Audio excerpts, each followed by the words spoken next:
and shine. Coffee's brewing, feeling fine. News is out and on the air. Shizzy Whiz nuts wild, but we don't care. Morning Whiz and Coffee. Talk the news, he's a tease. Laugh it off, we're on the go. Shizzy Whiz nuts, start the show. Let's go.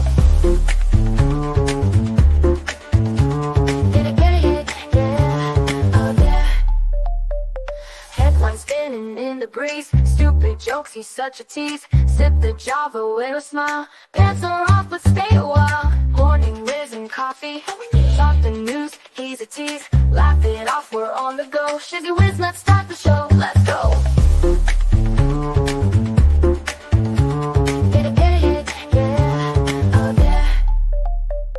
Headlines spinning in the breeze. Stupid jokes, he's such a tease. Sip the Java, wear a smile. Pants are off, but stay a while. Morning Whiz and Coffee. Talk the news, he's a tease. Laugh it off, we're on the go. Shizzy Whiz, let's start the show. Let's go.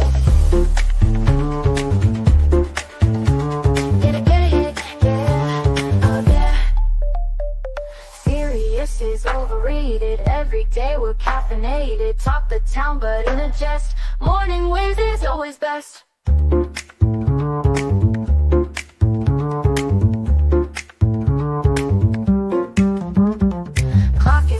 Time to run. Morning show's a load of fun. Grab your mug, don't spill a drop. Laugh your ass off till you pop.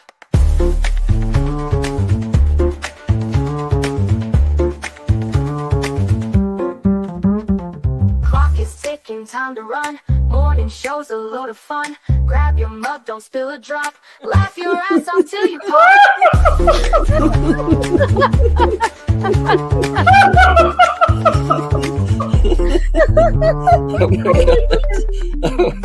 Oh my god, Shizzy breaks Larry. Shizzy broke Larry.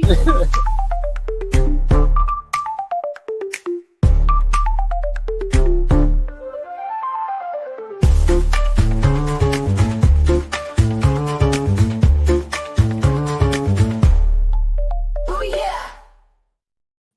Good morning, everybody. I hope you're doing well this morning. Coffee transfusion pouch plug-in. Oh, that sounds really good, especially in the mornings. Man, oh man, oh man. Good to see all of you. Wonderful morning today. Crazy, crazy, crazy stuff going on. I mean, I guess the best way to do it is just kick this one right off, because this one should give you a nice laugh in the morning. I might even show it later. Depends on what exactly happens. But here we go. This is awesome. That's a good question. What happens is that the center has the ball first, and quarterback will say hike.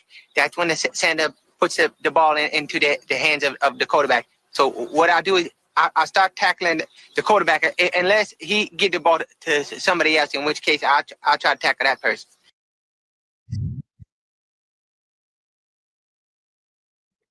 I love it. I love it. I love it. I'm gonna have to find the one with the them French fried taters. That one is really good. Good morning, everybody. Welcome. Oh, yep. I found it. Gotta keep that one bookmarked too, because it's pretty good. I'll show that one a little bit later on. Yeah, that should put a good smile on your face. Good morning, good morning, good morning. I mean, but there is nothing quite as crazy as this little story that I found. Adult baby diaper fetishist terrorizes multiple daycares with the feckies. Yeah. Between Kersteimer's gulags for thought crimes, migrants running amok through the streets with machetes, and now transgender diaper fetishists terrorizing daycares, the UK has emerged as a preeminent dystopia of the West. Quite the distinction in the sea of contenders. Not even the daycare toddlers are safe. Via The Independent, a defendant has admitted to dumping soiled adult nappies at a children's nursery and breaching a court order by being sent within 10 meters of a nursery. Abby Taylor, who also appeared on the court list as Martin Tarling, faces a series of charges relating to alleged activities around the nurseries in South Tyneside between October 22 and November 23 on Wednesday. She pleaded guilty to 3 counts of dumping bags of toxic materials, namely nappies containing human waste, at nurseries. She pleaded not guilty to outraging public decency by interacting with soiled nappies while inside a bin inside of the public in May of last year. Interacting with soiled nappies is the most British turn of phrase I've perhaps ever witnessed. Martin Tarling, trans fetishist named Abby Taylor, did not dump soiled diapers, which the British insist on calling nappies, in front of a single daycare. He is a repeat offender, having rummaged through nurseries' trash bins looking for feckies to smear around for 6 years now, since at least 2019, at multiple locations.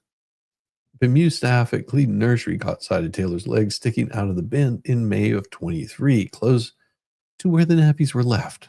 Jane Foley, prosecuting, said the manager at the South Shields Nursery reported seeing someone rooting around inside one of the clinical waste bins in January of 2023, while staff at the nursery in Jarrow initially believed in rival business might be dumping waste on their premises when they found up to 50 soiled nappies on site. Tarling's lawyers, and you really can't blame them for grasping at straws when trying to come up with any kind of defense, given the nature of the offense and the repeated arrests, have argued that their client is merely in search of a gentler, more carefree time, by which they mean the early childhood developmental phase, in order to gain comfort. Rooting through disposed baby diapers for feckies to paint with, you understand, is a coping mechanism. Continuing. The court heard Taylor is thought to be regressing to childhood and searching for a gentler, more carefree time. Nick Lane, defending, said the case was highly unusual and referred his client to his client as a woman. He said Miss Taylor accepts going to childcare settings and entering to bins in order to gain comfort. He said the defendant has experienced trauma earlier in life, adding, it seems through age regression, Miss Taylor says she found her release, her coping mechanism. Someone please talk to shrinks to cope with trauma. Go for a walk in the woods, some paint with feckies, apparently. C'est la vie. Who are we to judge how the transgenders express their gender diversity? Oh, good morning, JM. How you doing? I hope you're doing good this morning. Yeah, give JM a little shout out last night in case you guys didn't notice. He came up with that wonderful name of Volmit. Beautiful name, by the way. It works so well because it'll churn your little tubbies. Now you can only get this next story by becoming a member of PJ Media. Now, if you're interested in stories like this, pretty easy. You just go to pjmedia.com and sign up for it. You get VIP, which gives you like access to a whole bunch of different sites, and also making rights for them also, which is a pretty good thing. So you can catch some of her articles in there also. All right, let's see. I think it's time for the next one. I really do. I'm gonna have to show it to you. I will bring it up for you, and I will probably bring it up later. All right, you ready? This one's gonna be good. It's gonna be good. I kind of want something other to eat. Well, what would you like? You got any biscuits for sale in there? Well, no, this here's a Frosty Cream. We don't serve biscuits. We got a lot of other stuff, though. What you got in there is good to eat. Well, we got Big Chief Burgers, Bongo Burgers, Footlongs, Corny Dogs, Frosty Shakes, Creamy Bars. Did you want me to go through the whole list? Reckon what you like to eat in there? Well, the French fries are pretty good. French fried potatoes? Yep, French fries. How much you want for them? They're 60 for the medium and 75 for large. I reckon I'll have me some of the bacon. I was Oh my God. Oh, good morning. Good morning. Good morning, Shizzy and guests. Happy hump day. Well, I don't have any guests right now. Amazing how that works, isn't it? Yeah, it is just little old me. Oh my gosh, this next story. Look at this. Delusion and hubris in space. The Katy Perry story. Yes. This week in Ditzes in Space, you might have heard that an all-star cast of pseudo-feminist celebrities made history by being escorted through space for 11 whole minutes by Jeff Bezos in a glorified advertisement for his elite tourism service. The all-female lineup included pop sensation Katy Perry, Bezos' fiancée, a diverse corporate state media harlot, and a civil rights activist, and a movie producer.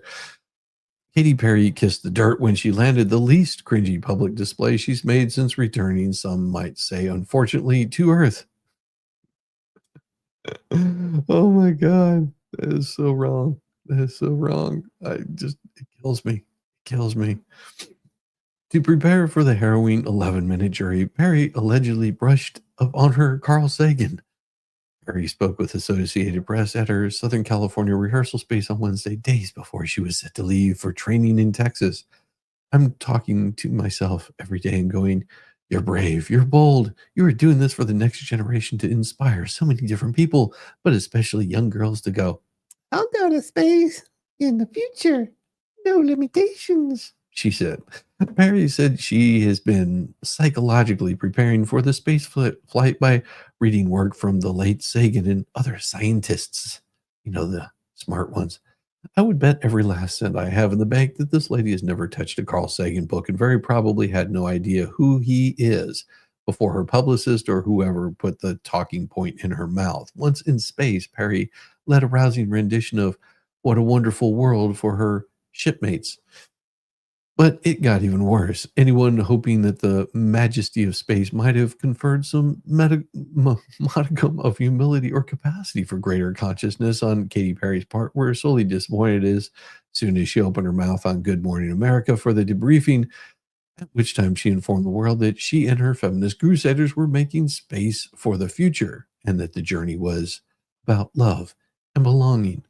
I hope they can see the unity that we modeled and replicate that and understand that we weren't just taking up space, we were making space for the future. And for me, like Gail King says, this wasn't a ride, it wasn't a destination, it was a journey. It was a supernatural one. And my journey has always been about love and belonging. I think that we have all felt sometimes we weren't worthy or didn't belong in certain ways. I think I should probably do this in her voice, don't you think? I think that would probably be the best way to do it. How about I do it in her voice? Does that sound good? All right, let's do it. I hope they see that the unity that we modeled and replicate, and understand that we weren't just taking up space. We weren't just making for the future. And for me, like Gail King says, this wasn't a ride. This wasn't a destination. It was a journey. And it was a supernatural one. And my journey has always been about love and belonging.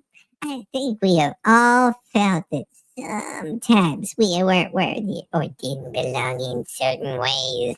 No matter all the accolades, no matter all the studying, because I study so much, no matter anything, and I think that we all said it, like, we belong here, this is where we belong, and I feel very sure of that. Sorry, that might have been too much.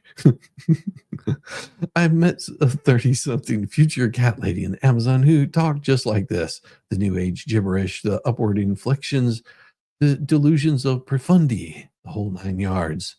I tried in vain in that jungle to learn in peace from the actual real shaman with generations of experience, whom I had come to see, only to have this lady constantly droning on with airy nonsense about her journey, just like Katy Perry's in the background.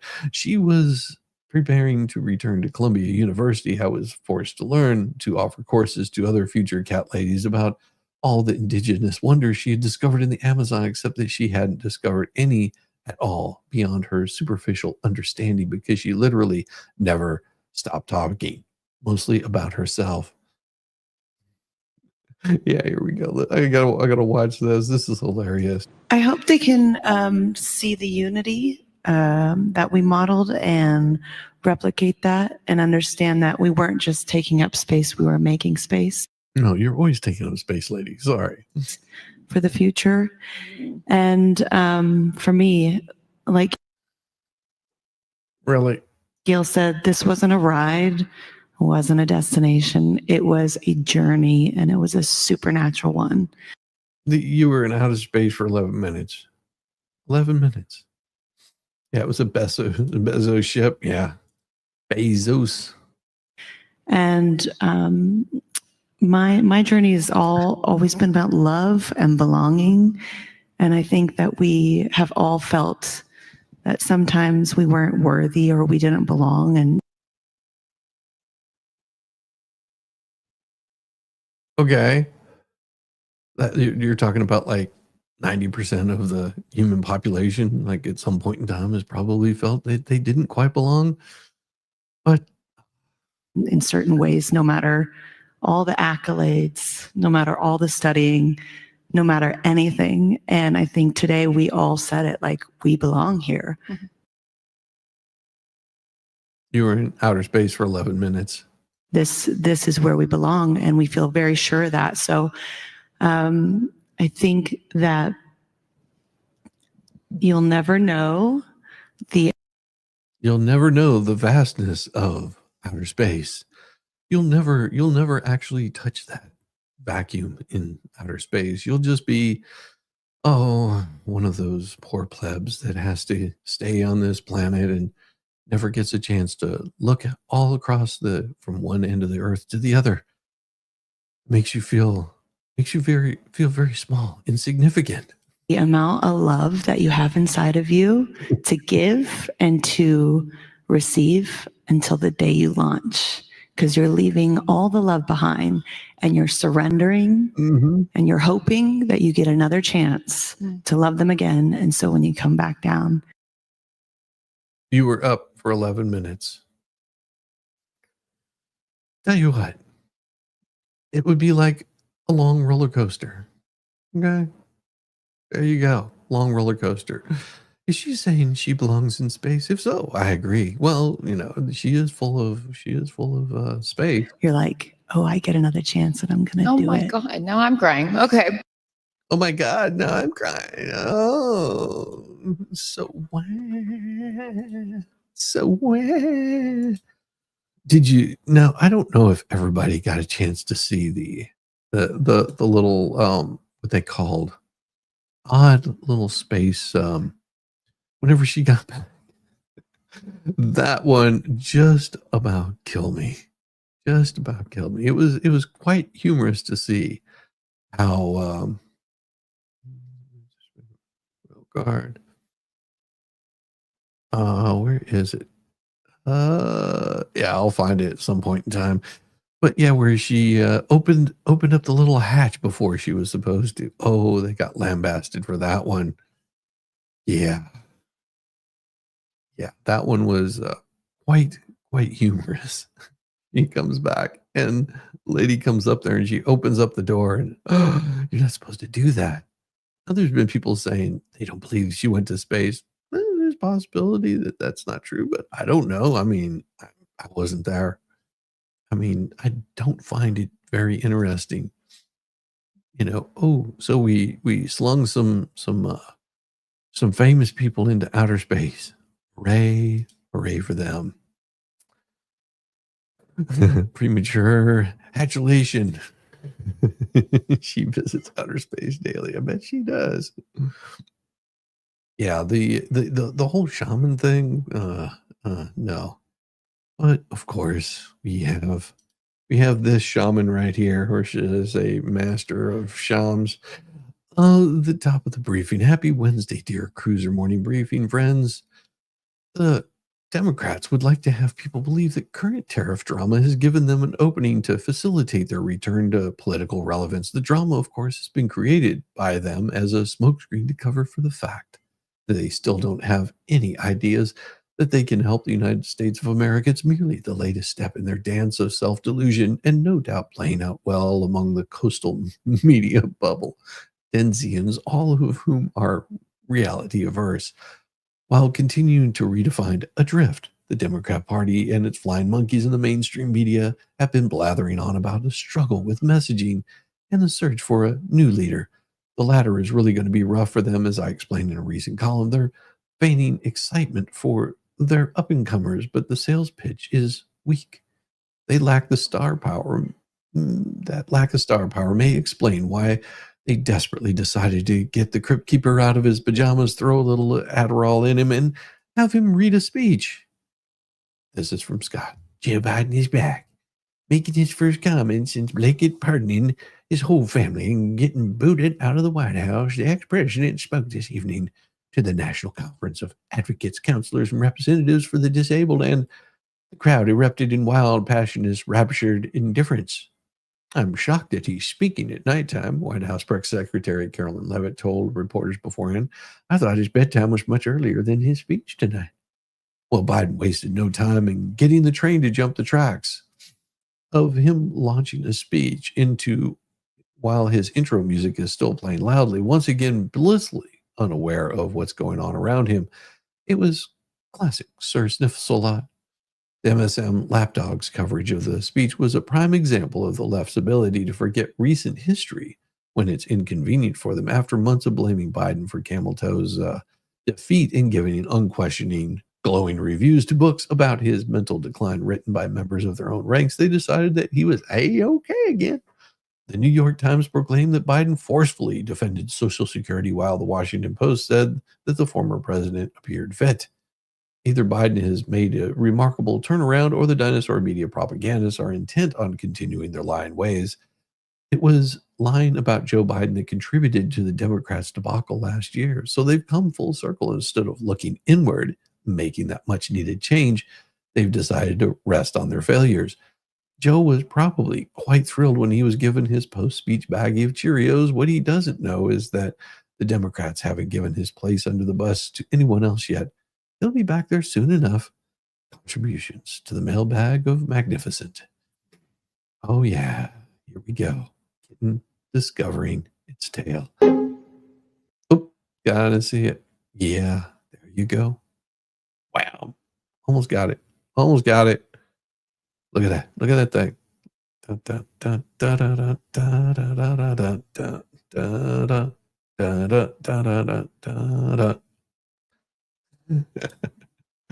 Oh my. Yes. Yes. Yes. Oh my gosh. I smashed that thumbs up. Did you? I smashed it 3 times just to be sure. The thing is that Biden was so obviously dementia riddled for years, and the free press and the demon rats covered for him. Well, that's what happens. They have to. And they're out there trying to cover their own as quickly and as much as they possibly can.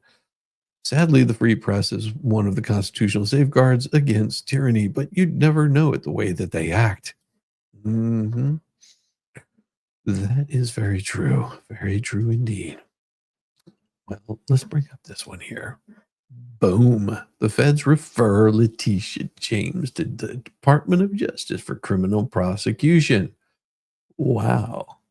It's a Monday night letter. William J. Poulter, director of the U.S. Housing Agency, FHFA, referred New York attorney Letitia James to the Department of Justice for prosecution of mortgage fraud.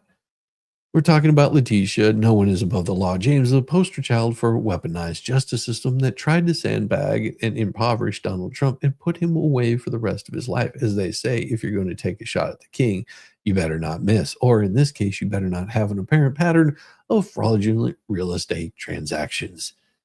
Now it appears James's chickens are coming home to roost pursuant to my authority as director of the U.S. Federal Housing Finance Agency, or the U.S. FHFA. I'm referring the matter below. As regulator of Fannie Mae, Freddie Mac, and the Federal Home Loan Banks, we take very seriously allegations of mortgage fraud or other criminal activity. Such misconduct jeopardizes the safety and soundness of the FHFA's regulated entities and the security and stability of the U.S. mortgage market. Alter said the agency has identified matters that are appropriate for referral to the U.S. Department of Justice for consideration of criminal prosecution. He added that based on media reports, Ms. Letitia James has, in multiple instances, falsified bank documents and property records to acquire government-backed assistance and loans in more favorable loan terms. The DOJ will investigate accusations of falsifying resident status for a Norfolk, Virginia-based home in order to secure a lower mortgage rate and misrepresenting property descriptions to meet stringent requirements for government-backed loans and government assistance. Yeah, you can't do that. You just can't do that. I work with a dirt lawyer, and I'm telling you, these are things the federal government is not something you want to be messing with whenever you're doing loans ever. You've got to be 100% up straight up with them, because they will come after you. In Fannie Mae Freddie Mac Form 3047 and in the mortgage document, she reaffirmed the Norfolk, Virginia home would be her primary residence, despite being a statewide public office holder in the state of New York at the same time and primarily residing in the state of New York, the referral letter explains. And here's why that's a problem. The state of New York requires the Attorney General to live in the state. She allegedly lied on the applications forms, claiming the Norfolk home would be her primary residence. In addition, Holte alleged James may have listed a property in Brooklyn, New York as 4-unit instead of 5-unit in order to meet the conforming loan requirements and thus receive better interest rate. Holte concluded Ms. James, for both properties listed above, appears to have falsified records in order to meet certain lending requirements and receive favorable loan terms. The misconduct could violate multiple federal laws, including wire fraud, mail fraud, bank fraud, in addition to state laws. And the full letter is 3 pages. Ooh, boy. I read these quite a bit. Let's see what it says. Criminal referral. Pursuant to my authority background, on August 17th, Ms. James granted Ms. Shamise Thompson Harrison power of attorney to make Virginia home her principal resident in Norfolk, Virginia. In a Fannie Mae Freddie Mac Form 3047 and mortgage documents, she reaffirmed that this would be her primary residence, beside being a statewide public officer. Primary resident mortgages receive more favorable loan terms, plus you get like homestead exemptions and things like that, including lower interest rates. That secondary resident mortgages, lenders view secondary resident mortgages as significantly riskier.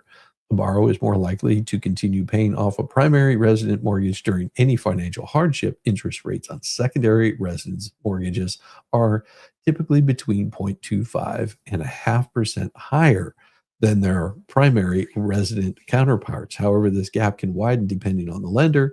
And at the time of the 2023 Norfolk, Virginia property purchase and mortgage, Ms. James was sitting Attorney General of New York and is required by law to have her primary residence in the state of New York, even though her mortgage application lists her intent to have a Norfolk, Virginia property as her primary home. In January of 2001, certificate of occupancy lists the property as having 5 units. See on Exhibit C. Conforming loans of, Ms. James Ms. James, for both properties listed above, appears to have falsified records in order to meet certain lending requirements and receive favorable loan terms. That's a big no-no. You can't do that. For your reference, I have also attached documents which show in 1983 that Ms. James and her father signed mortgage documents that stated they were husband and wife in order to secure a home mortgage. You see what I said right here? 1983, Ms. James and her father signed mortgage documents that stated they were husband and wife in order to secure a home mortgage. And then on May 4th, 2000, Miss James was listed again as husband and wife in document CG. While this was a long time ago, it raises serious concerns about the validity of Miss James' representations on mortgage applications. There are unfortunately too many examples of individuals who commit fraud or mortgage fraud. Just last year, a federal jury convicted Marilyn J. Mosby of Baltimore, Maryland, on the federal charge of making false mortgage application when she was in Baltimore City State's attorney, related to the purchase of her property in Florida just last week. After the hard work of our agencies, IG and Department of Justice, the St. Louis man pleaded guilty for fraudulently obtaining home mortgages. As always, we look forward to cooperating with the Department of Justice to support any actions. What do you think? Do you think they'll actually do anything to her? I don't think that they will. I don't think that they'll bother with her at all. They'll just write it off. I mean, the feds, they tend to make threats, but don't always follow through. Like this. Federal judge just threatened the Trump administration. Oh my, oh my. Make no mistake about it. The left is trying to force President Trump in to bring the MS-13 gang member back to the United States. The U.S. District Judge Paula Zinisis is now threatening competent proceedings against Trump administration for not complying with her order to return Kilmar.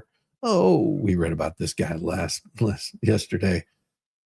The Biden appointed judge particularly upset that the administration hasn't provided evidence of efforts to bring back this suspected gang member. During Tuesday's hearing, she complained. Oh, she had so many complaints. I've gotten nothing. I've gotten no real response and no real legal justification for not answering. Attorneys for Abrego Garcia had asked that the administration be found in contempt of court over its inaction. The judge said she wants to review the evidence the administration submits, which is expected to include sworn depositions before ruling on the matter.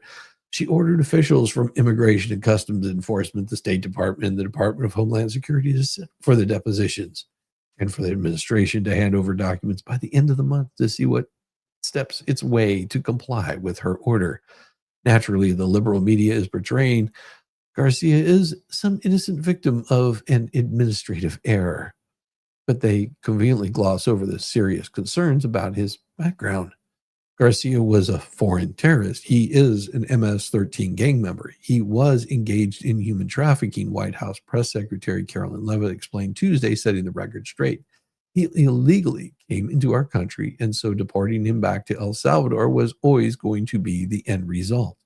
Zinnis previously ordered the administration to try to bring Garcia back to the U.S. where he could be given due process.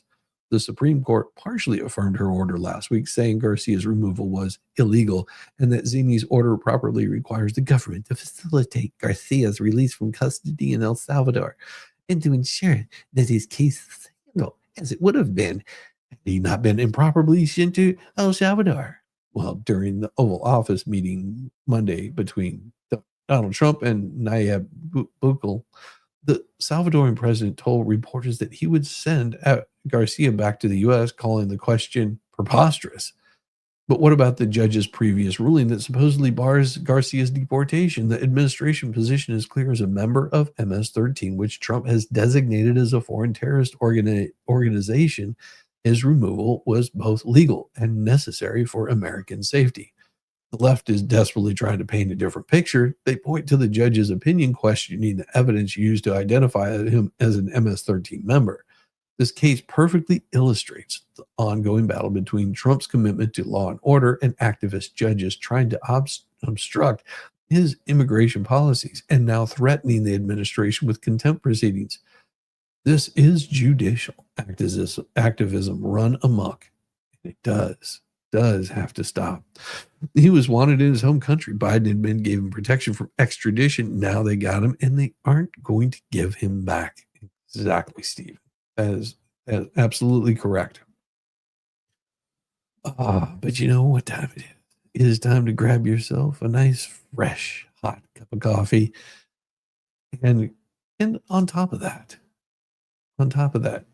maybe shake out a little dance.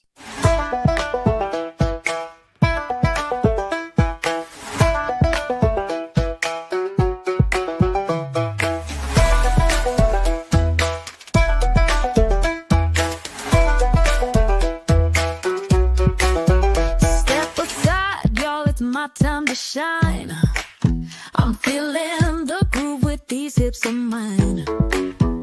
Hands in the air like spaghetti gone rogue. My knees are jelly and my hips just broke. Shaking it, breaking it, what a blast. Wobble it, wiggle it, shake that ass. Do a jig or a jog, wiggle it to the side, or break that hip bone by moving your ass. Step up or stand aside.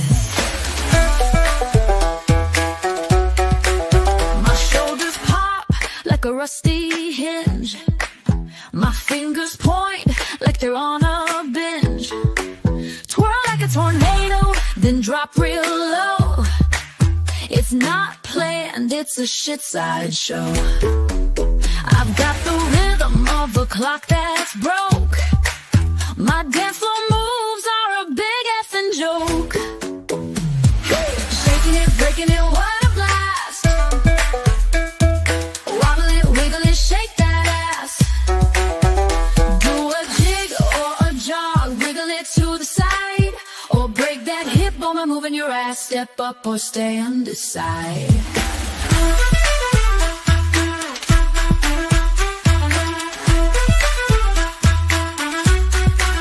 Wig like a lava lamp, mesmerizing glow. You can't help but watch me steal the show. I summon the shake, the shimmy, the twist, a mix of genius and a big old fist. You're drawn in close, your feet start to twitch, feeling the groove like a broke-ass bitch. Yeah! Shaking it, breaking it, what a blast. Wobble it, wiggle it, shake that ass. Do a jig or a jog, wiggle it to the side, or break that hip bone by moving your ass. Step up or stand aside. Now we're all in the shake, no need to be shy. Move like spaghetti and reach for the sky. We'll dance like we're cursed, laugh till we're sore. Chizzy whiz nut reigns forevermore. So join the dance, let your weirdness unfurl. We're shaking ass, not a care in the world.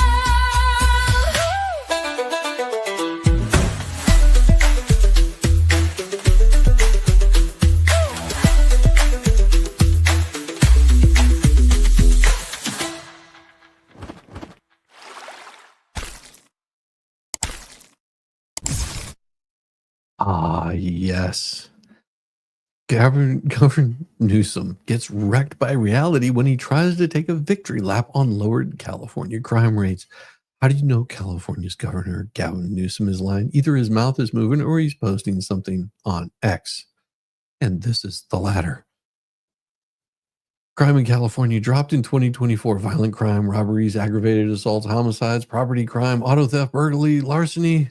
Well, and no one believes him whatsoever. Yeah, no one believes him whatsoever. And of course, there's perfect timing. It says, LA Times, millions in gold jewels stolen by burglars who tunneled into downtown in a security video weekend break-in of a massive drill can be heard carving through the main castle-like wall, making a hole big enough. Yeah, let's see right here.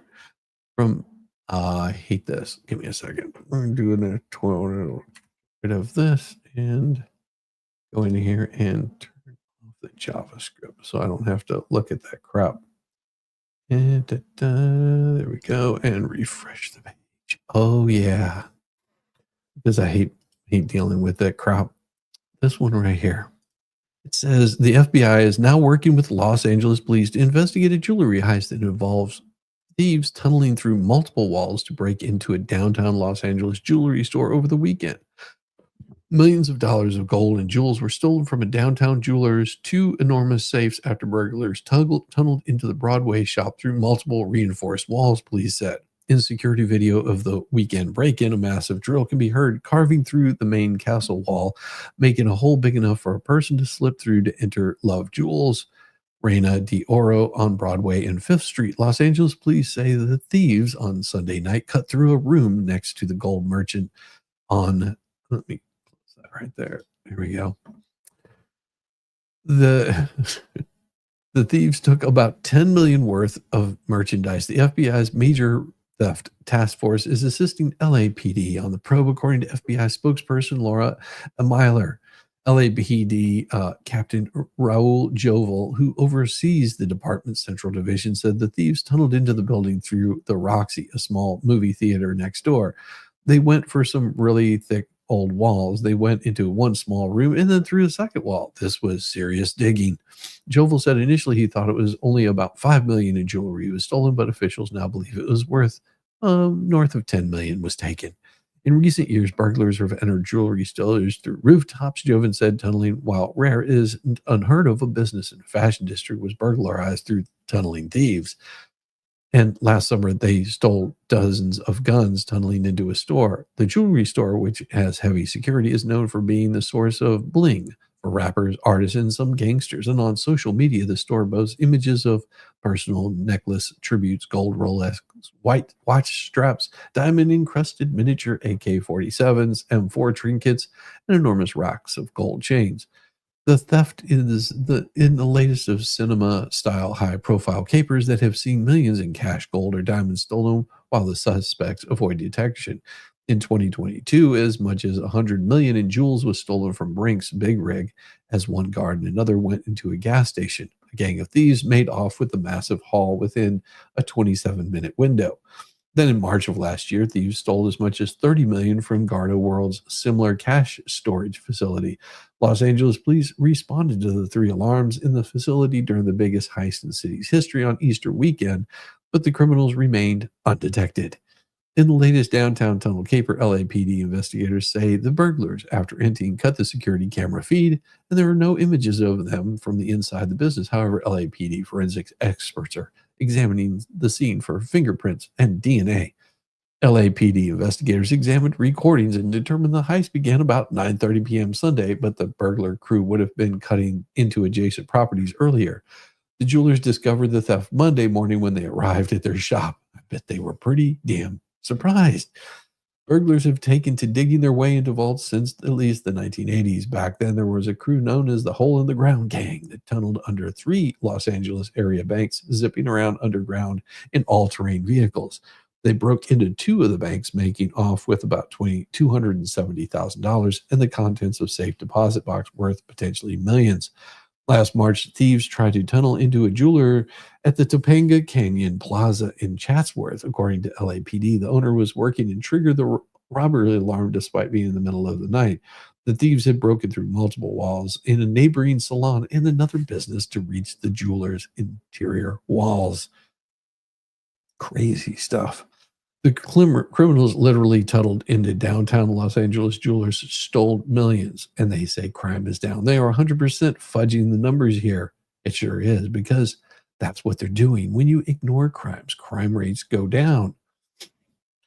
And just amazing. Criminals run California literally and figuratively. Yeah. This is California. Go, baby. That's good. Keep going, you're good.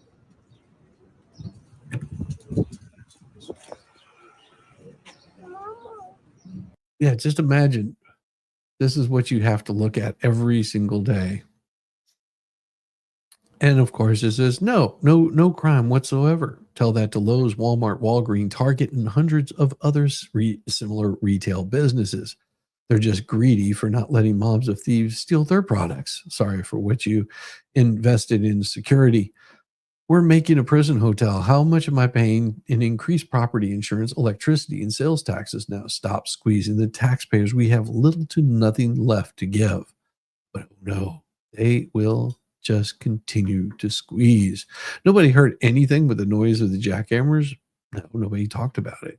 That's not uncommon. People just ignore things and hope that it goes away.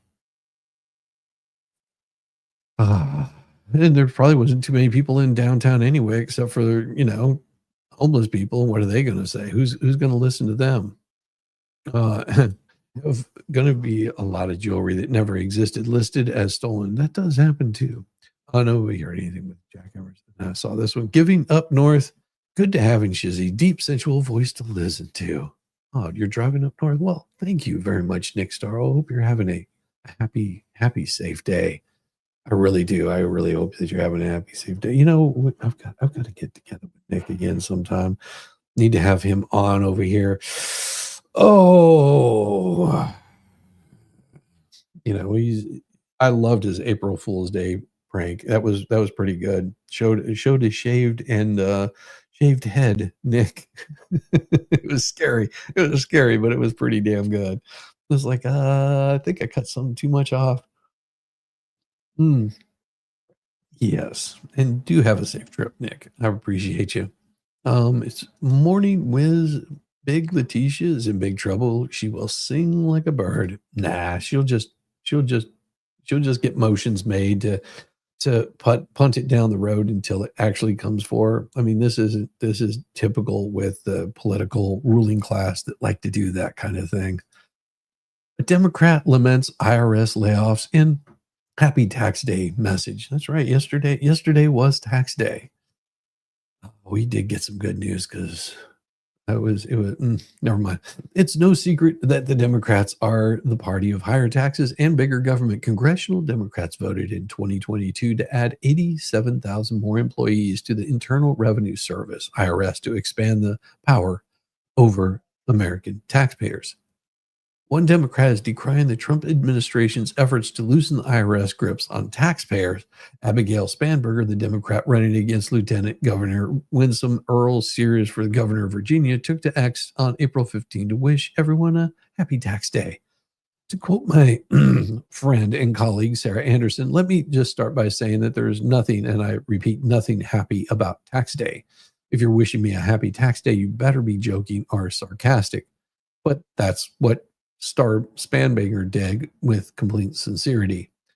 Happy tax day. Just a reminder that while Virginians are filing their taxes, the Trump administration is cutting IRS staff and making it harder for people across the Commonwealth to get the help they need. IRS plans to cut up to 25% of staff, starting with closing its civil rights offices. The IRS, that's not true. Spanberger leaked the Associated Press article about layoffs at the IRS. The AP report gives more details about the layoffs that Spanberger is complaining about. The IRS plans to cut as many as 20,000 staffers, up to 25% of the workforce, as part of layoffs that began Friday. Two people familiar with the situation told the AP. The job cuts will begin with the IRS Office of Civil Rights and Compliance, which would be reduced by 75% through layoffs, and its remaining workers would be absorbed into the agency's Office of Chief Counsel, according to those two people, as well as a third person familiar with the matter. For the record, the Office of Civil Rights and Compliance is the new coat of paint that the IRS put on its Office of DEI.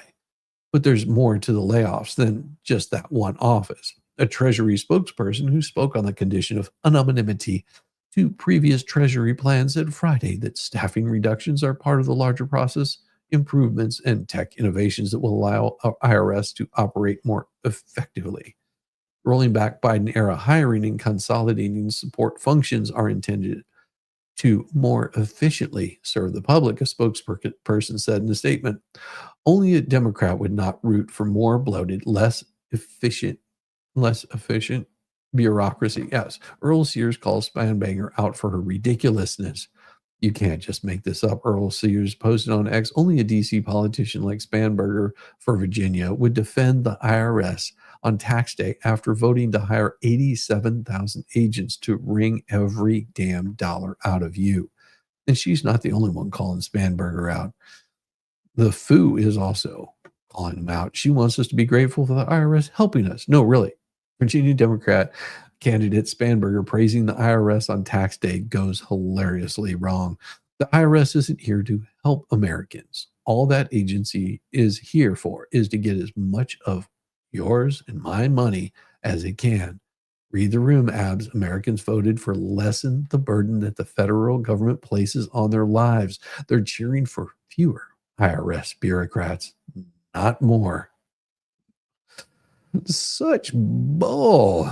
I'm still wearing Nick's I thought you were wearing Nick Starro or something. I was still wondering if Nick Starro usually wears a wig. No, it is full on his head of hair.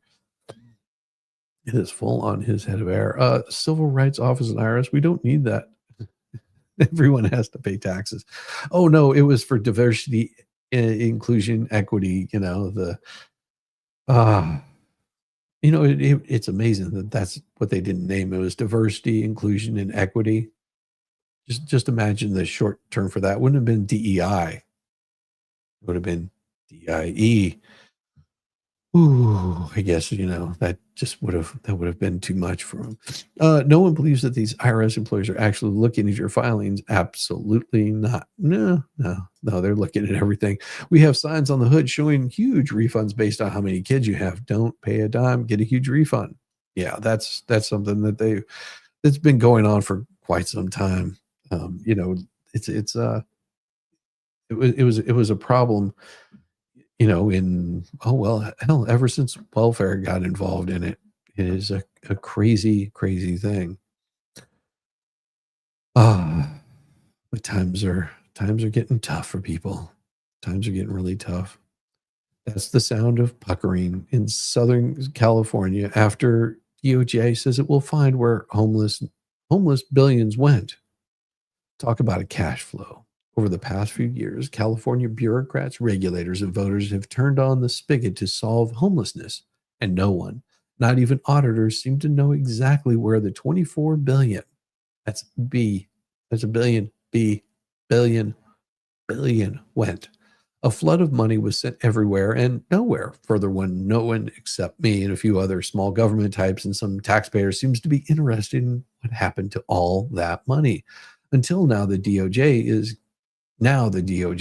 getting involved.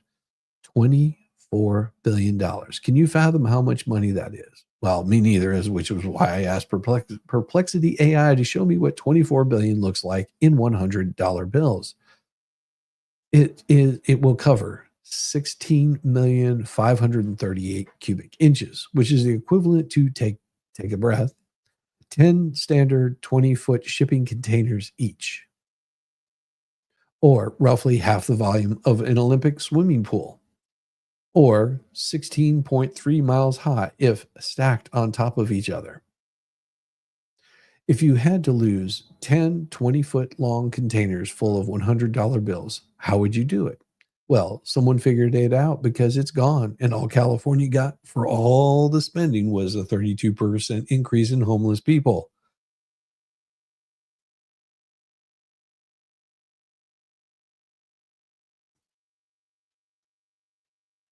Last week, Department of Justice, DOJ, in Central California announced a full-on, no-holds-barred task force investigation to determine who got the money.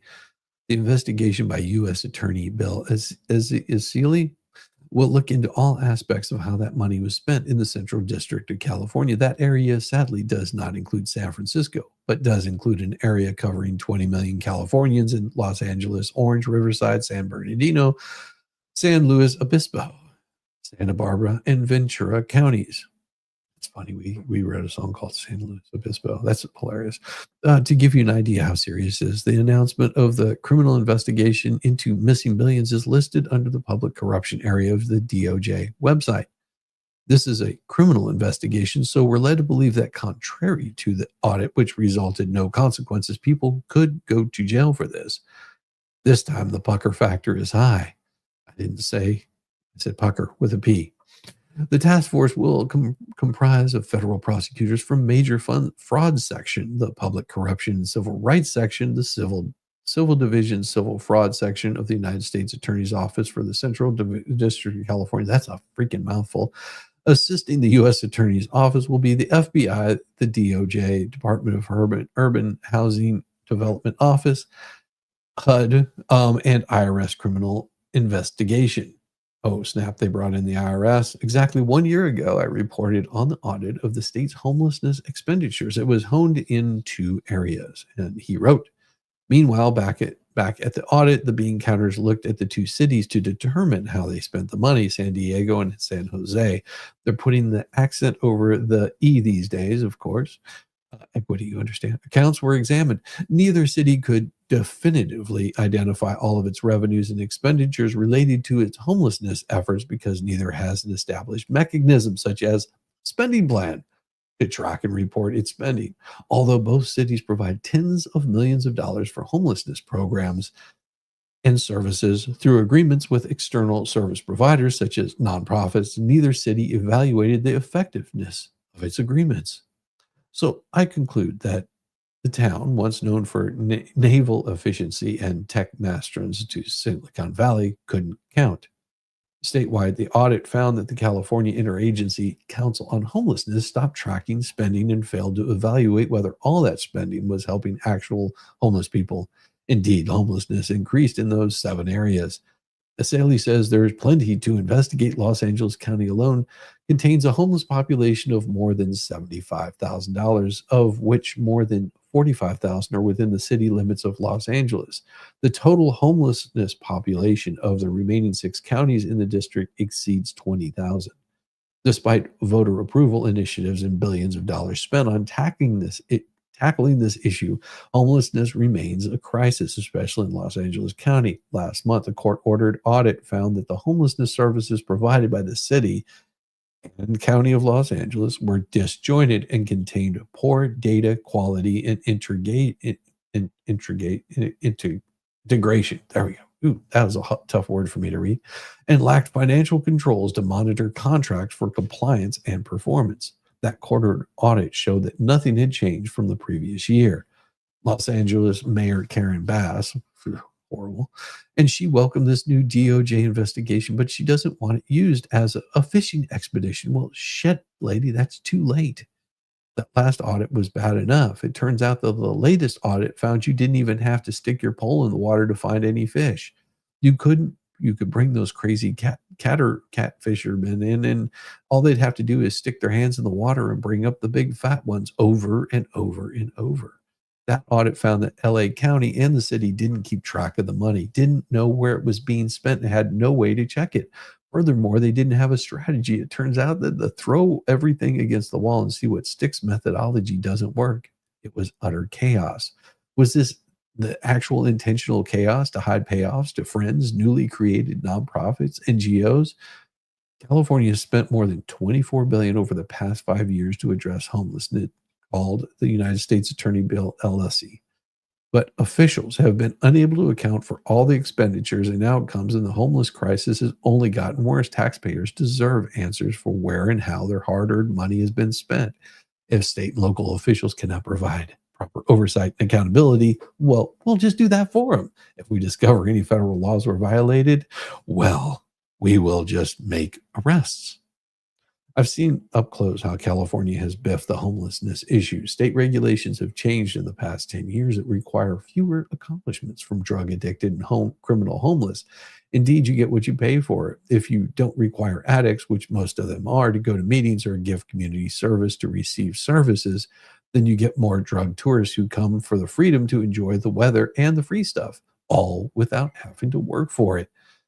I had a guy tell me one time that homeless counselor in New York gave him a bus ticket to California. She told him it was much better to be homeless in the winter in California than in New York. Can't argue with the logic, but this is what explains California being home to more than 24% of the nation's homelessness and growing.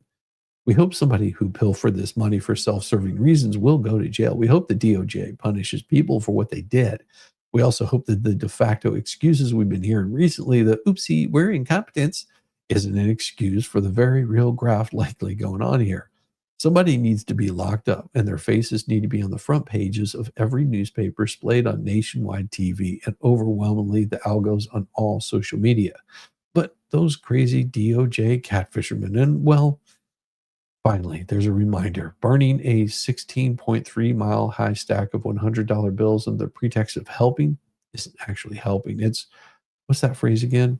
Oh, yes, public corruption. Holy cow, Tom Gillis only needs 30 more subs to hit 10K. Look, there's 103 of you fine folks in here. All it takes is, just 30 of you. Just 30 just to go over there, rub it, touch it, make him great. I have to remember to do that tonight whenever I stream.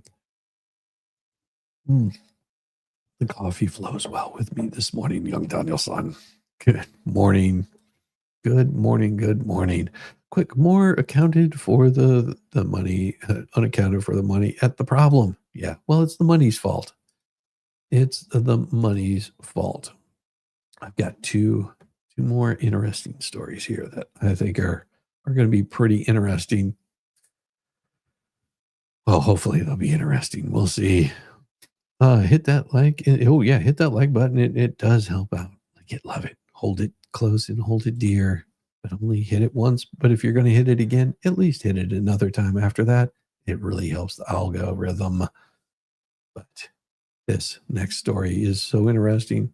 PCB, Panama City Beach, Florida, also known as the Redneck Riviera, we can no longer be a spring break town. The mating call in actuality was a little more than a rather primal wide open mouth yell from the male answering with a lacerated scream from a female. It was the most readily available type of communication, and it suited everyone just fine. It was spring break 1982, and I was perched on a little guard shack at the entrance to a resort on PCB, Florida. The endless parade of hot rods, bikes, trucks, and vans streamed by with speakers blasting 80s arena rock while college students in various stages of sunburned skin and alcohol-fueled shenanigans enjoyed their yearly pilgrimage to the world's most beautiful beaches. Working security during the day and as a private detective in the evenings, I perceived laid-back, carefree vacationers whose itineraries were punctuated with exuberant partying. The lodging back then was modest and consisted mainly of family-owned hotels, motels, with a few large condominiums rising off the surf, along with some mainstays like Holiday Inn, Ramada Inn, and others. If a group of college kids rented a room, hotels would allow them to check out would not allow them to check out until housekeeping staff verified that the rooms had been left in good condition. I know of one instance where some kids got adjoining rooms and then proceeded to knock the wall out of that separated rooms and otherwise tear the place up. The police were called and the offenders were held in the local jail until their parents arrived to make restitution. But for the most part, however, these congregants celebrated a break from their studies in high spirits and good form before returning to their respective schools, leaving a little more in their wake than fond memories and perhaps a spare pack of Alka-Seltzer. 40 years ago and 2 careers later, I spent the spring of 2022 residing in Memphis, Tennessee, where I saw a bedraggled, shell-shocked populace whose lives were punctuated by gunshots and savage violence. Life there, in some ways, was not unlike some third world deployments I had been on while on active duty, having sold my weapons and promised to study war no more. Prior to arriving in Memphis, I deeply resented the necessity of arming up again and heading back to the firing range to hone the particular skill set. When the time came to make a fresh start in life, I happily returned to Florida's Emerald Coast and never looked back. The interesting thing about life here in the Panhandle is that the culture in some respects seems almost frozen in time. Oh, there's been some degradation as Panama City and Panama City Beach have grown to accommodate contingents from other parts of the country, but for the most part, there's a shared sense of courtesy and decency that all but evaporated elsewhere. It would never occur in locals to block a major road or a highway and detain motorists against their will. Shoplifting and robbery, while not extinct, are comparatively rare. And as a rule, most people wouldn't dream of cutting in line or otherwise acting more like a zoo exhibit and less like a civilized person. But spring break, that's become a different matter altogether. In 2015, there was a shooting here that injured 7 people and a video of a gang raping in broad daylight on the beach. Local leadership back then responded by beefing up police presence, making alcohol on the beach illegal during the month of March, and imposing tighter restrictions on group gatherings. By 2020, former Bay County Sheriff Tommy Ford allowed as how it had transformed in the March and April timeframe in a very positive way. I think the future is bright for Bay County in general and for the beaches. Former Sheriff Ford's enthusiasm was short-lived, however, as delegations of grunting, moronic hoodlums, vandals, and gang members have descended on Panama City Beach, Florida in years, temporarily turning the place into a wretched hellholes that spawned them. This year, as the span of 6 weeks, beach vacationers and residents were treated to multiple shootings and large illegal crowd gatherings that cultivated a new level of fear and disgust from taxpayers, residents, and law-abiding visitors who simply wanted some time to relax and enjoy the beach with their families. My wife and I were contemplating going to one of our favorite beachside restaurants when news broke about a shooting spree at Pier Park, a popular tourist landmark and shopping area. It occurred to me that since I had stopped concealing carrying when I left Memphis, aka Mogadishu on the Mississippi, I had no desire to strap up again. Meanwhile, the Panama City Beach, Florida chief J.R. Talamazant released a statement that read in part to our community, "Here's where I stand. Panama City Beach can no longer be a spring break town. That time is over. Every year we try to manage it. Every year brings more risks and challenges. And I'm not willing to risk that safety of our city to hold on to something that no longer works." Well, let's see what he has to say. Police in the spring break capital of the world say the party's over. Both the Panama City Beach and Dade County Sheriff's Office posted lengthy social messages about the dangers their spring break culture is having on the community. And Tanner Stewart joins us from Pensacola Beach to explain the issue and tell us the safeguards local law enforcement uses to prevent becoming the next spring break hotspot.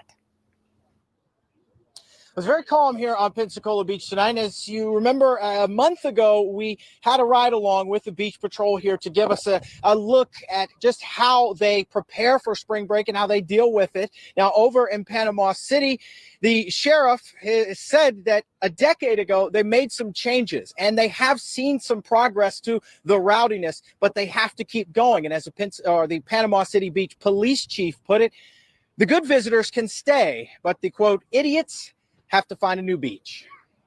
On the weekend. In a scathing social media post over the week. I love that. But the idiots have to find a new beach.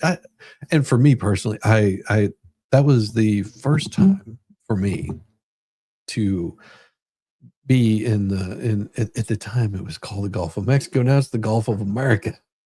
Now, that was back in what, 1990 or 91, I forget. I had, up until that point, the largest body of water I had seen is Lake Michigan. Now, Lake Michigan, don't get me wrong, is pretty big, but I had never walked on such white sand, shipped in, oddly enough, and walked on the beaches of Panama City Beach, Florida. And after that, I was pretty much hooked to beaches.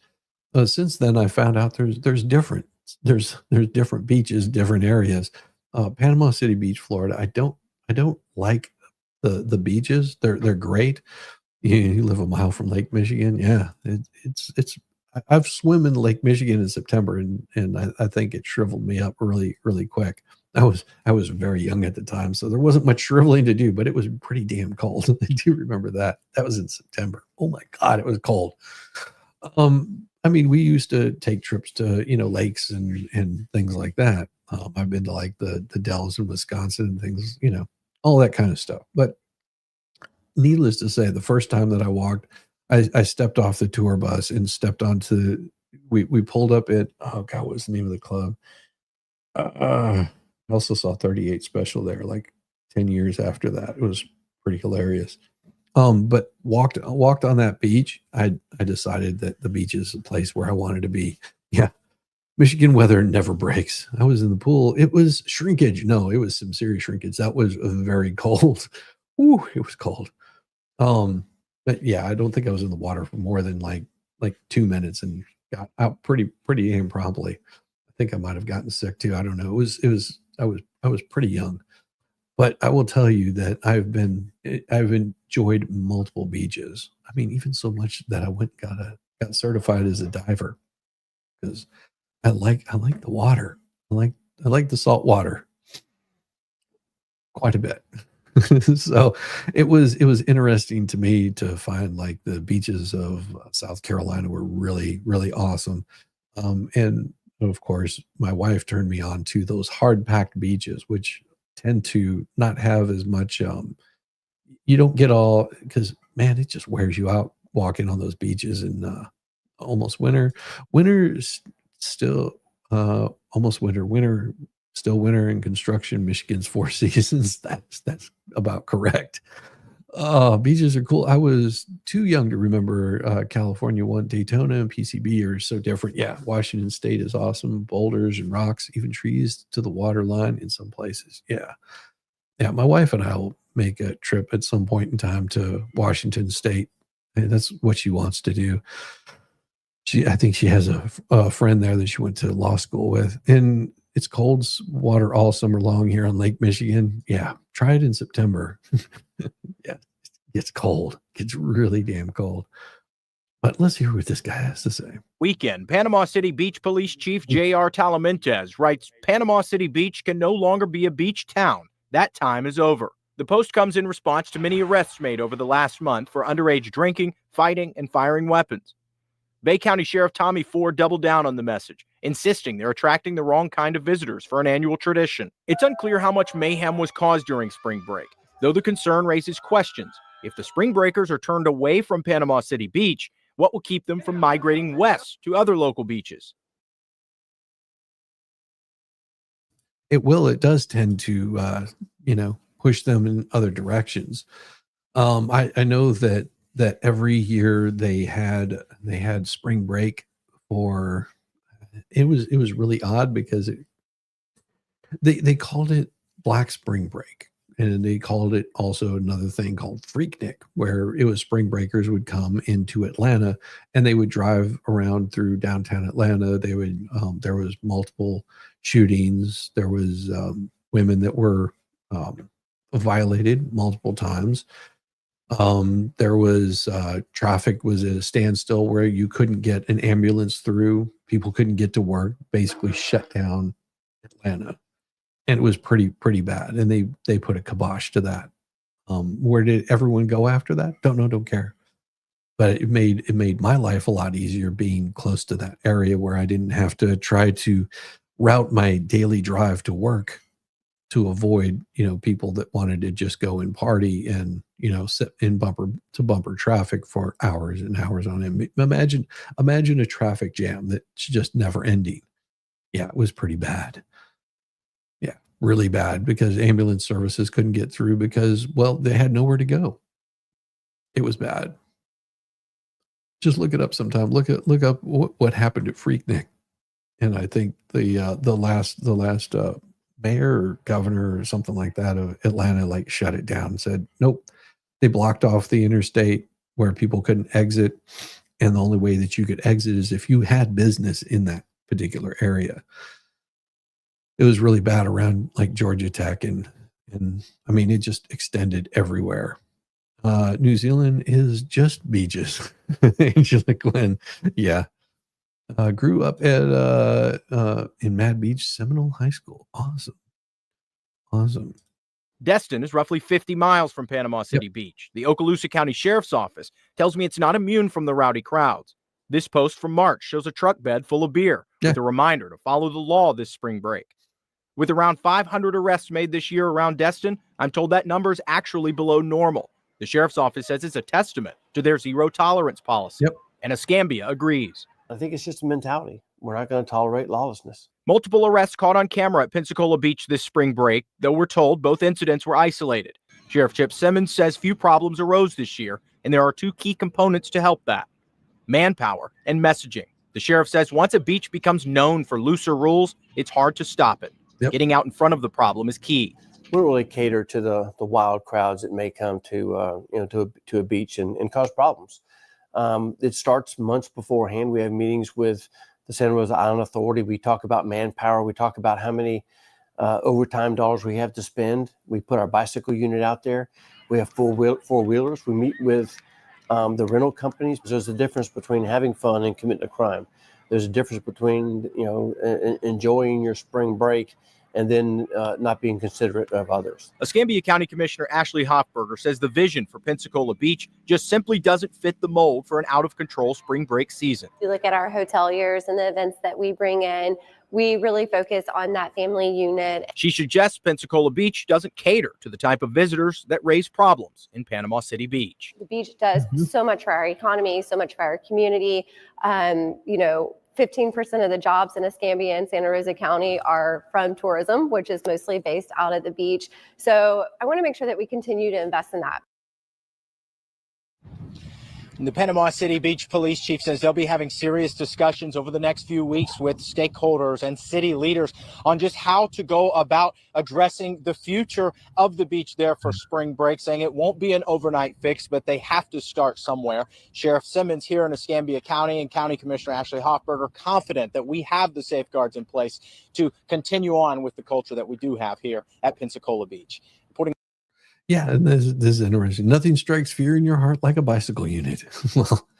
Well, if you're going to be, and usually they're dealing with somebody that's well inebriated, so they're a little bit easier to control. But while in Memphis, this writer maintained that nothing short of a National Guard presence in a city would restore the level of order necessary to begin meaningful reforms. Unhappily, spring break in PCB has deteriorated so much to that same level. Some businesses have thrived on the revenue from spring break, but the carnage and bands of marauding hooligans have wrecked the tradition to the point that many loyal tourists are saying they will never be back. Under the circumstances, I can't blame them. In Memphis, when a new catfish shack on the other side of town opened, I had to ask myself if a slab of fried fish was worth dying for. The answer then, as now, is no.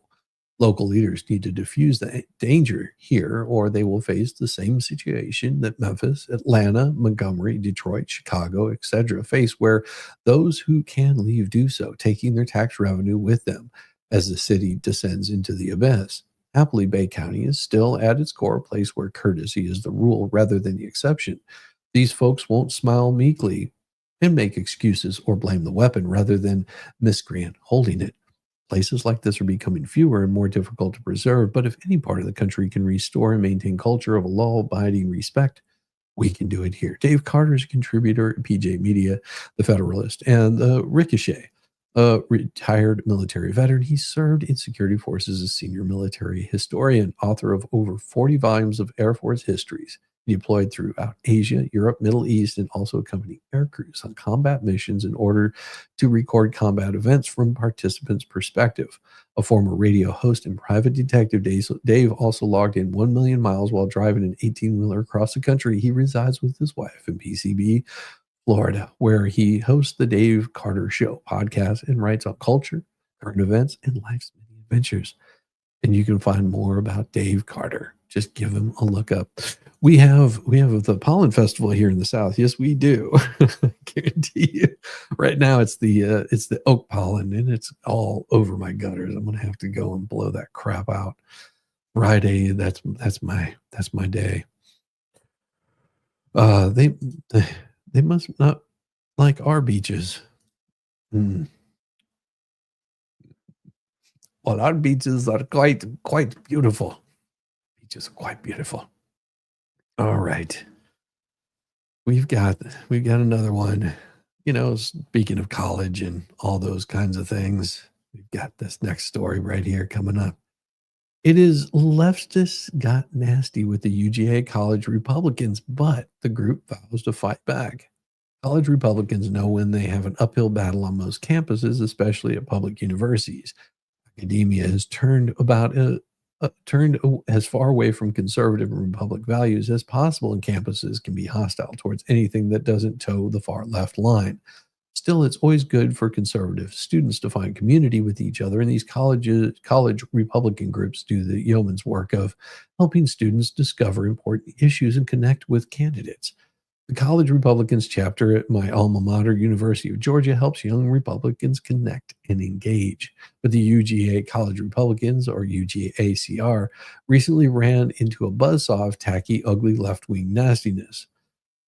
They're hosting a candidate forum on Wednesday featuring incumbent chairman Georgia GOP Josh McCoon and challenger David Cross. On Saturday, the group posted a QR code with a link to a Google form with questions for the candidates. Naturally, leftists hijacked the forum responses and took plenty of opportunities to make low-blow comments and spout vile slurs.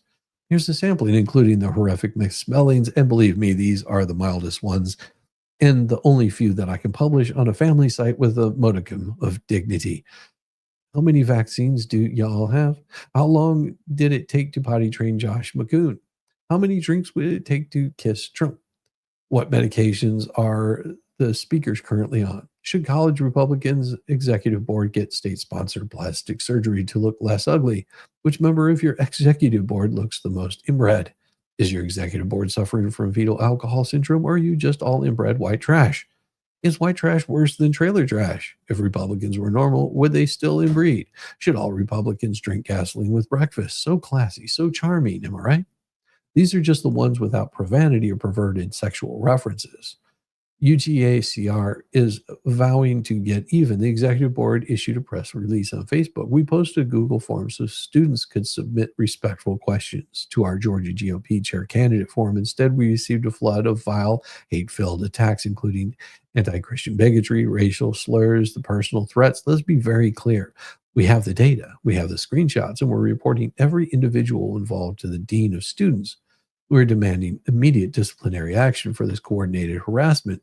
You do not get to hide behind anonymity and spew hatred without consequences to the perpetrators. We saw your messages, and now you will see the consequences. To conservatives at UGA and across the country, now is not the time to back down. Now is the time to dig in. We built this nation by standing firm in the face of opposition, and we're doing it again. This is our campus. This is our country, and we will never retreat. To this, I can only add, amen. Conservatives have been the whipping boys for the left for far too long, and we need to make sure that authorities hold these nasty little leftists into account. I hope the Office of Dean of Students will do the right thing and take disciplinary action. The office replied to PJ Media's request for comment with a link to UGA student conduct process. The UGACR didn't have any comment beyond the press release. And if we hear any further comment from either organization, we'll update this article to reflect any statements or comments. And Chris Queen is editor and columnist at PJ Media. Also, he's a fan of everything involving his beloved Georgia Bulldogs. Hell, he probably went to college at the same time my wife did. It's interesting, isn't it? How those things just flow right across. I mean, I did find an old safety video that I wanted to show you guys. It's all fun until you get a stalk up your what? Mary Rubik. I used to walk from Reddington Beach to Treasure Island. My friends were all beach bums. Such fun then. Yes, back in the day, you could get away with those kind of things. I had met some guys one year that I was down there that had a house that was literally on the beach, and during one of the hurricanes, it washed away almost their entire foundation. That's how close to the beach they were. Yes, they loved that place so much. It was pretty cool. Let's see. Here we go.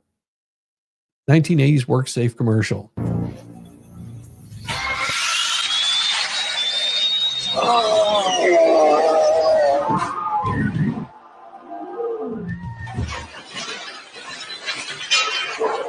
Unauthorized riders frequently fall from the lift and are crushed beneath the wheels. When Freddie Jones discovered the key in the switch, he decided to go for a joyride and quickly lost control, crashing into the breaking wall. Oh gosh, Fred, is he okay? No, he's not okay. He's dying. I'm so sorry. Damn you, Uncle Scrooge. Damn you, Uncle Scrooge. I love it. I love these videos. They're hilarious. Mary Rubik used to walk. Oh yeah. Oh my gosh. And then I saw this this cool video. It's pretty hilarious. It says, if Snapchat existed back in the days of everyone. Here we go. Let's bring this thing up. I've got to make sure that the music is muted because the music will get me in trouble. This next one is good. This is if Snapchat was invented during these times, like the first day on the Titanic. Yes. This is what Snapchat would look like then. Next stop, your village. All right, watch this. I make Adams nervous. Director said, look serious. Packed with love and 30 guys inside. Brutus said it's just a prank. Pyramids hit different at sunset. Just powered a city for fun. Nikola Tesla. Oh my gosh. Hey, Zach, how you going? Oh, yes. Just Jay's tragically hip. Yes, he is. Just tragically hip. Oh, shit. I didn't pull it up. You guys got to see this. So such a moron. Here we go. This is beautiful. Here we go. First day on the Titanic. Next stop, your village. Genghis Khan. All right, watch this. There we go. There we go. Look at it. I make Adams nervous. Director said, look serious. Packed with love and 30 guys inside. Brutus said, it's just a prank. Pyramids hit different at sunset. Oh, I just powered a city for fun. Yeah, there we go. Sorry, I didn't pull that up. I'm sitting here laughing at crap, and you guys are like, what the hell is he laughing at? What's this fool doing? Nobody knows. Nobody knows what this fool is doing. Oh, this is pretty cool. I can't play the music on this one either, but I liked it. I liked it, so I'm going to show it to you guys. Boom. Gula art is this person draws things out. Oh, down he goes. Oof. Up, frog. Oof. Bam. Oof.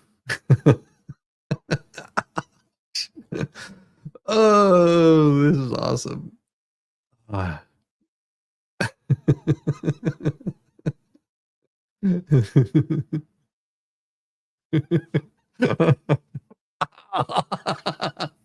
love it. I love it. Oh, oof.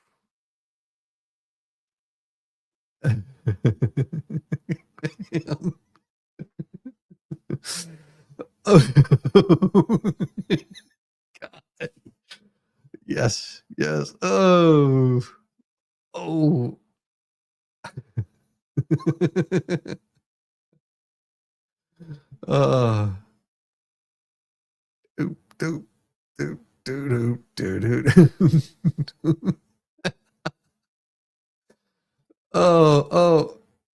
That one's good. Over the top. 10. Oh my.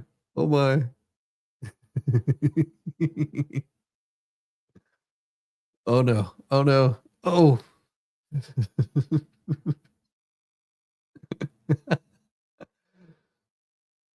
Oh. Ouch. Oh, I love those. Those make my day. What's up, Shiz? Hey, Tom. Is your numbers going up today? Yeah, just go and sub up to Tom Gillis, a real live pro.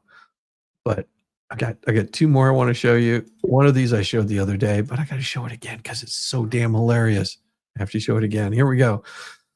I think you Oh, come on. misunderstood me. I said you need to give Elmo 2 test tickles before shipping. Oh, test tickles? I thought you said. You like what you see, baby? Elmo's a man now.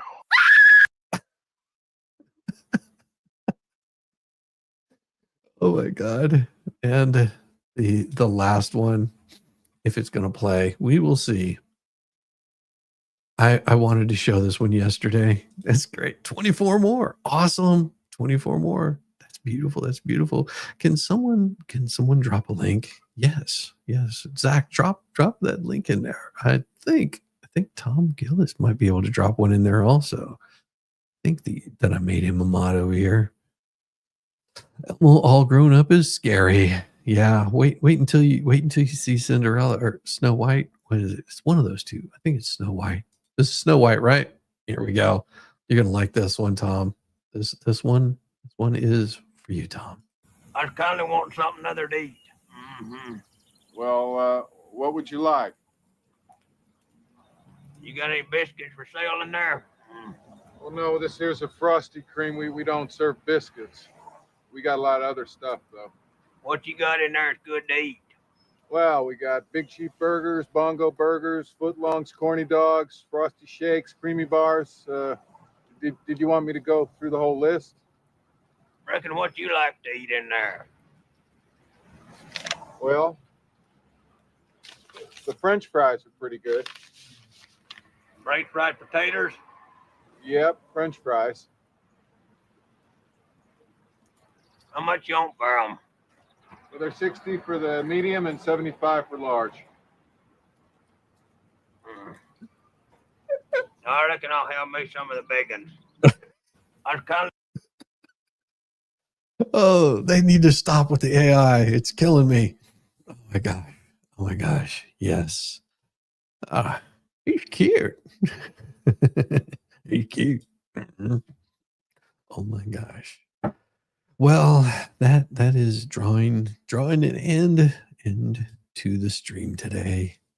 And it's going to be a wonderful day for everybody. It's Wednesday. You're halfway there. And then the next thing you know, it's just a couple more days. You got Friday that comes up and comes along. And I can't wait to see each and every one of you.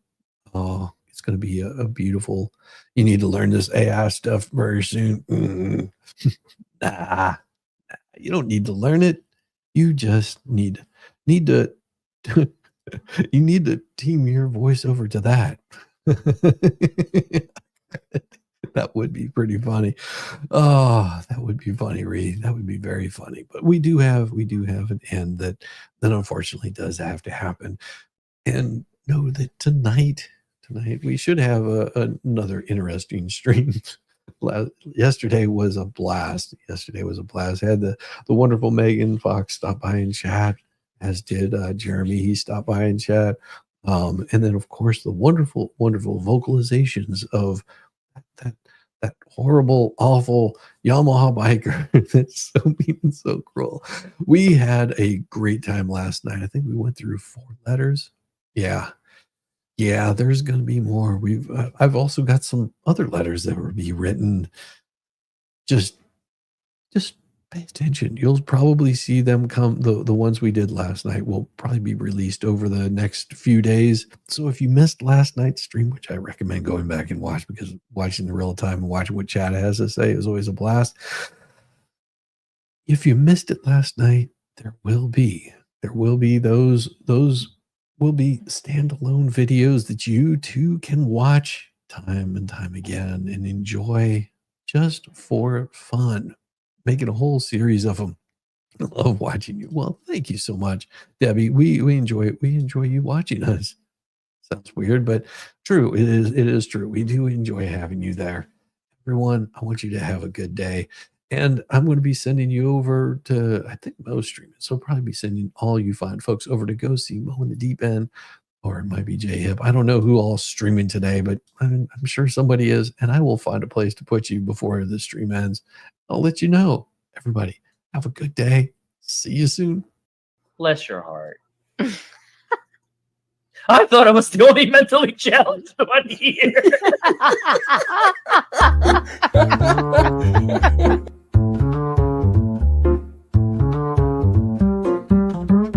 Get it, yeah, oh yeah.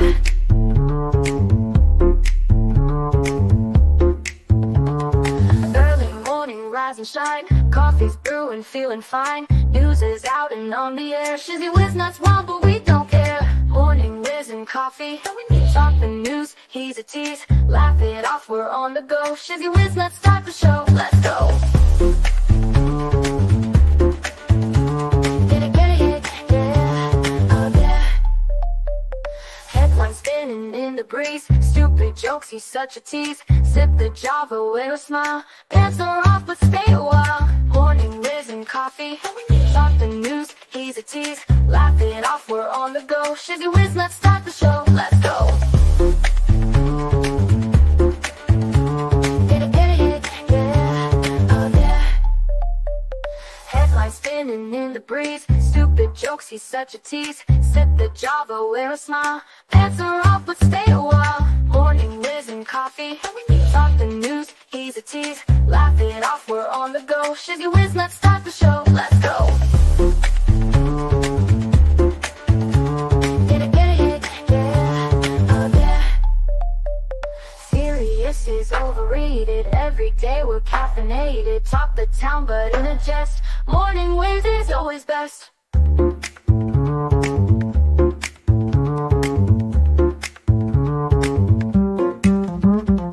Clock is ticking, time to run. Morning Morning show's a load of fun. Grab your mug, don't spill a drop. Laugh your ass off till you pop.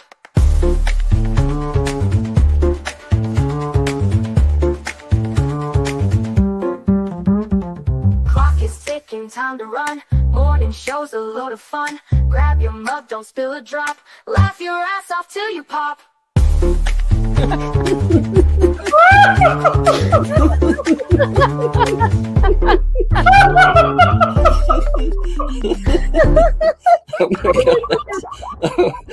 Oh my god, Shizzy breaks Larry.